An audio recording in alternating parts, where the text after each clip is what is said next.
Assalamualaikum warahmatullahi wabarakatuh. Pada kesempatan kali ini saya akan menjelaskan larutan elektrolit dan non-elektrolit berdasarkan mind map berikut.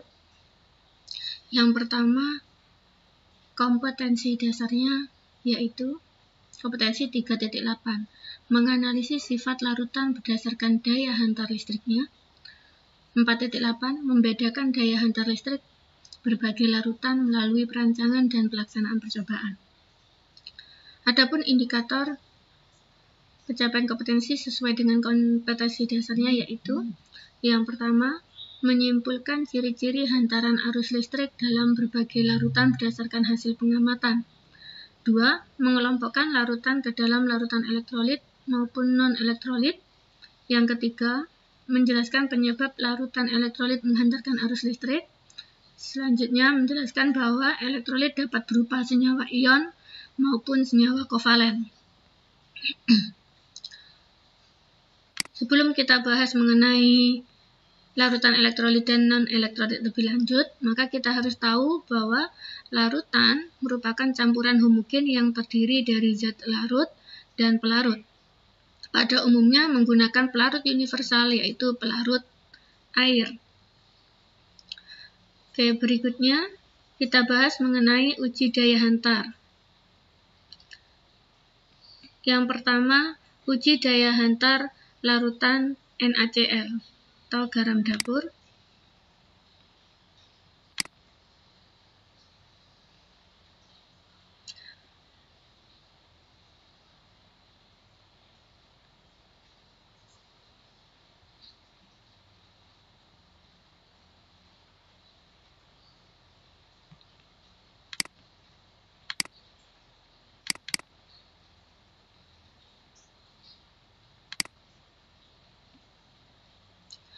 Perhatikan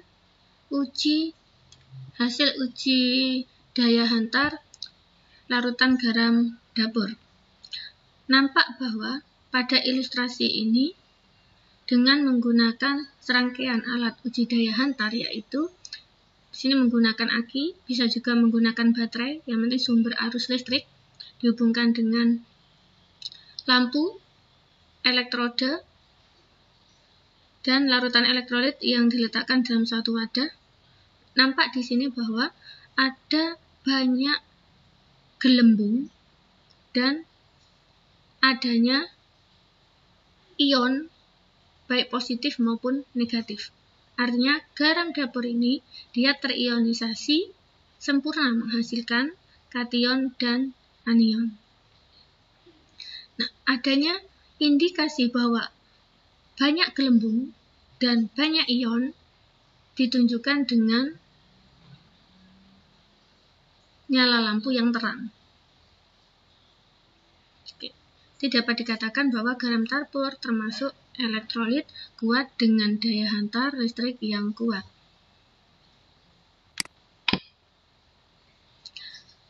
Garam dapur terionisasi sempurna.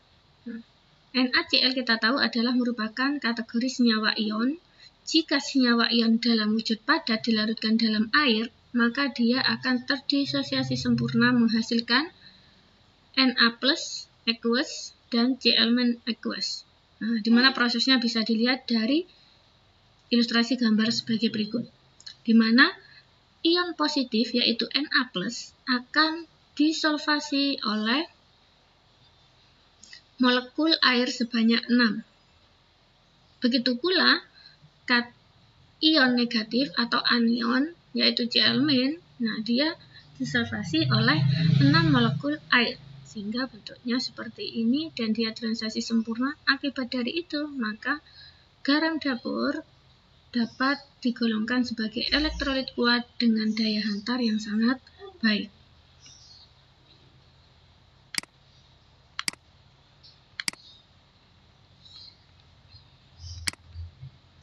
Berikutnya, bagaimana uji daya hantar pada larutan asam juga? Kita lihat ilustrasi uji daya hantarnya.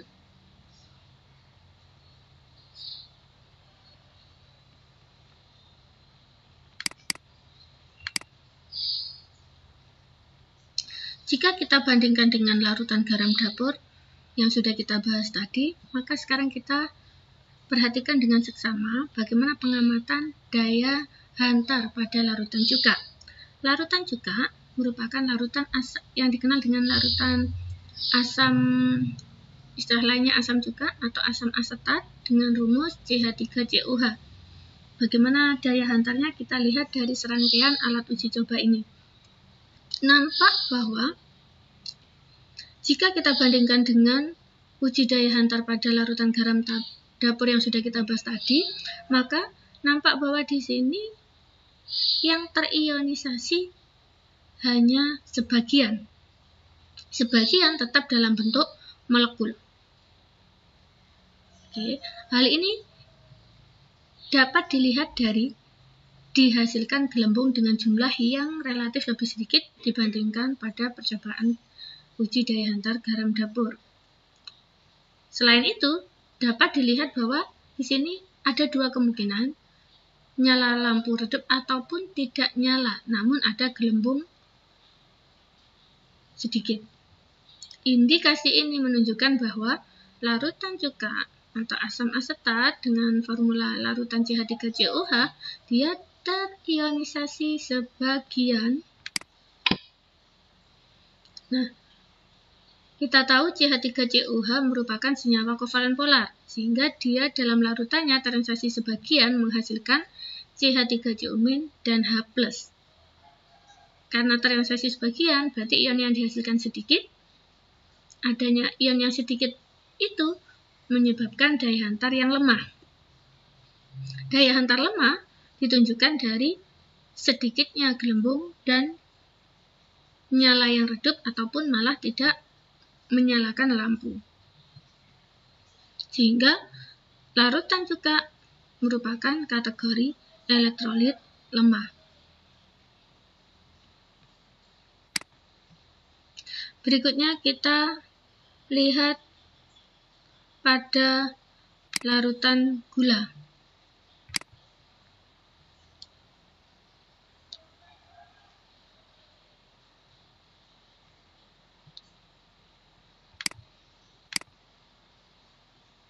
Oke.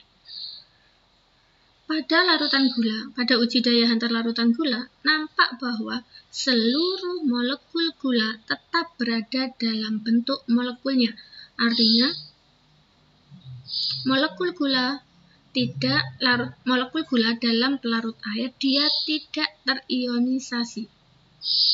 Akibat tidak adanya ion, maka larutan gula tergolong non-elektrolit. Artinya dia tidak dapat menghantarkan arus listrik, ditandai dengan tidak ada gelembung dan tidak menyalakan lampu.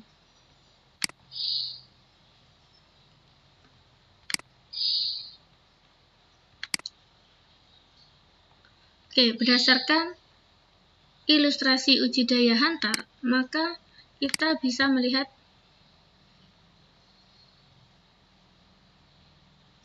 kita buat data hasil pengamatan dan analisa data sebagai berikut. Larutan garam dapur dengan formula NaCl, jenis ikatan adalah senyawa ion. Pengamatannya lampu menyala terang, timbul gelembung gas yang dengan jumlah banyak. Daya hantar listrik termasuk kategori elektrolit. Berikutnya, asam cuka dengan formula CH3COH yang merupakan ikatan kovalen polar. Pengamatan lampu tidak menyala dan timbul gelembung gas dengan jumlah yang relatif lebih sedikit. Daya hantar listriknya dia dalam kategori elektrolit. Untuk gula, C12H22O11 kategori kovalen non-polar, dia tidak menyalakan lampu maupun tidak timbul gelembung gas, kategori non-elektrolit. Perbedaan larutan berdasarkan daya hantar listrik dibagi jadi dua, yaitu elektrolit dan non-elektrolit. Dikatakan elektrolit, yaitu dapat menghantarkan listrik. Untuk yang non-elektrolit tidak dapat menghantarkan arus listrik. Berikutnya, perbedaan kedua yaitu pada elektrolit terjadi proses ionisasi atau terurai menjadi ion-ion. Sedangkan non-elektrolit tidak ada peristiwa ionisasi. Perbedaan yang ketiga, pada elektrolit ditandai dengan lampu menyala terang atau redup dan ada gelembung gas. Sedangkan pada non-elektrolit tidak ada gejala, yaitu tidak menyala, lampunya tidak menyala dan tidak ada gelembung gas. Oke, berikutnya jenis larutan berdasarkan daya hantar listrik. Kita bagi jadi elektrolit kuat, elektrolit lemah, dan non-elektrolit. Berdasarkan sifat dan pengamatan, elektrolit kuat terionisasi sempurna, menghantarkan arus listrik, lampu menyala terang, dan terdapat gelembung gas. Contoh senyawanya yaitu NaCl, HCl, NaOH, H2SO4, dan KCl. Nah, kalau kita lihat, NaCl merupakan kategori senyawa ion dan termasuk garam yang mudah larut dalam air. HCl sebagai contoh dari asam kuat, NaOH sebagai contoh dari basa kuat, H2SO4 juga asam kuat, KCl juga merupakan garam yang mudah larut dalam air. Sehingga nampak bahwa jika kita tuliskan reaksi ionisasinya, maka dia terionisasi sempurna dengan tanda panah satu arah. Oke, menghasilkan ion positif dan ion negatif. Sedangkan pada elektrolit lemah,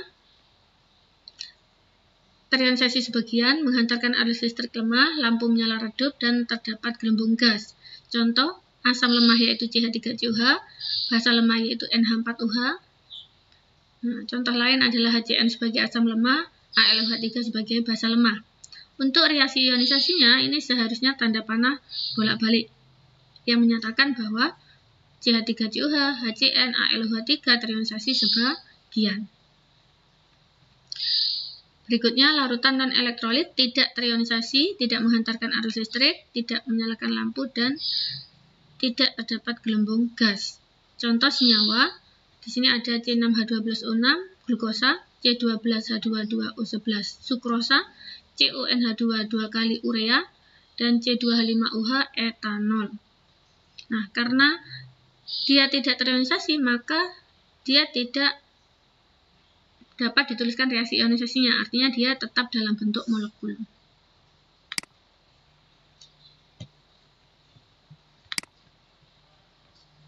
Oke, dari data pengamatan dan analisa yang sudah kita jabarkan tadi, maka dapat diklasifikasikan larutan, yaitu larutan itu ada dua, yaitu larutan elektrolit dan non-elektrolit.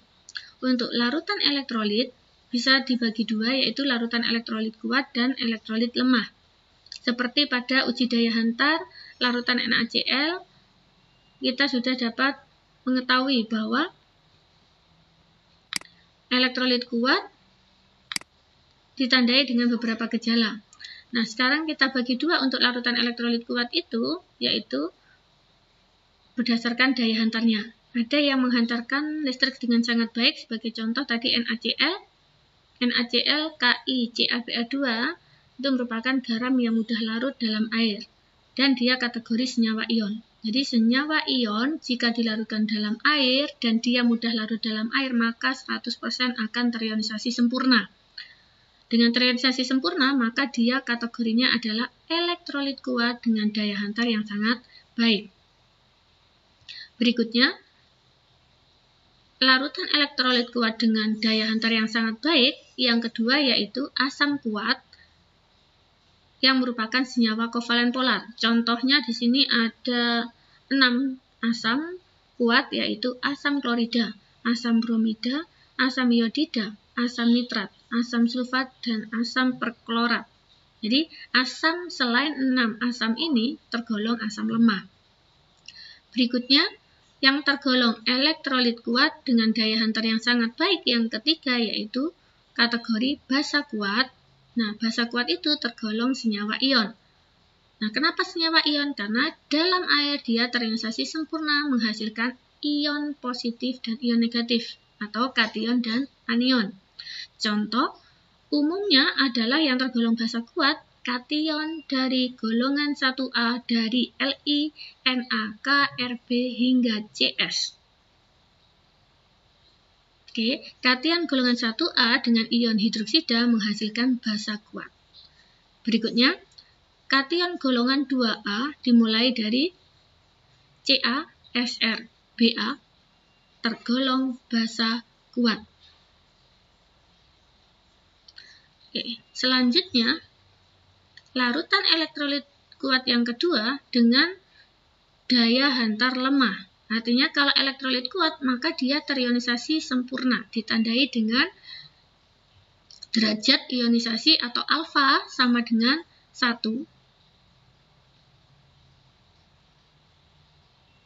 Namun daya hantarnya lemah. Nah, yang tergolong kategori ini adalah garam sukar larut. Dia elektrolit kuat namun dia daya hantarnya lemah. Seperti AgCl, CaCO3, BaSO4. Nah, garam-garam ini jika dilarutkan dalam air maka hanya sebagian saja yang terlarut dalam air. Nah, 100% bagian yang terlarut dalam air itu dia terionisasi sempurna. Sehingga otomatis jika kita bandingkan dengan yang garam mudah larut, jumlah ion yang dihasilkan saat terionisasi otomatis jauh lebih banyak garam mudah larut dalam air jika dibandingkan dengan garam sukar larut dalam air. Dengan demikian, daya hantar pada garam sukar larut dalam air tergolong daya hantar yang lemah, namun masuk dalam kategori larutan elektrolit kuat dengan alfa sama dengan 1. Berikutnya, larutan elektrolit lemah. Yang tergolong larutan elektrolit lemah seperti yang sudah kita simak pada uji daya hantar larutan juga sebagai contohnya, maka dapat diketahui bahwa larutan elektrolit lemah terionisasi sebagian. Jadi alfanya antara 0 sampai 1 ditandai dengan gejala menyala lampu redup atau hingga tidak menyala dan gelembung sangat sedikit. Nah, yang termasuk kategori ini yaitu asam lemah yang merupakan senyawa kovalen polar, contohnya yaitu asam fluorida, asam sulfida, asam asetat, dan masih banyak yang lainnya. Berikutnya, yang tergolong daya hantar lemah dan merupakan elektrolit lemah yang kedua yaitu basa lemah. Untuk basa lemah ini ada dua kemungkinan, yaitu bisa dalam bentuk senyawa ion maupun senyawa kovalen polar. Contoh basa lemah yang merupakan elektrolit lemah dengan kategori senyawa ion yaitu MgOH2 kali, AlOH3, dan ZnOH2 kali. Nah, umumnya kation dari logam transisi itu kategori basa lemah, sehingga merupakan senyawa ion yang basa lemah dan digolongkan sebagai elektrolit lemah yang mempunyai daya hantar listrik yang lemah. Berikutnya, basa lemah yang tergolong senyawa kovalen polar misalnya amonium hidroksida. Amonium hidroksida, nah ini akan terionisasi menghasilkan NH4+ plus UH- dengan reaksi bolak-balik, berarti dia terionisasi sebagian. Oke, dengan demikian maka konsep larutan elektrolit dan non-elektrolit sudah kita pelajari bersama. Semoga semua yang pelajari materi larutan elektrolit dan non-elektrolit ini bisa menguasai dan memahami konsep dengan sebaik-baiknya. Terima kasih. Assalamualaikum warahmatullahi wabarakatuh.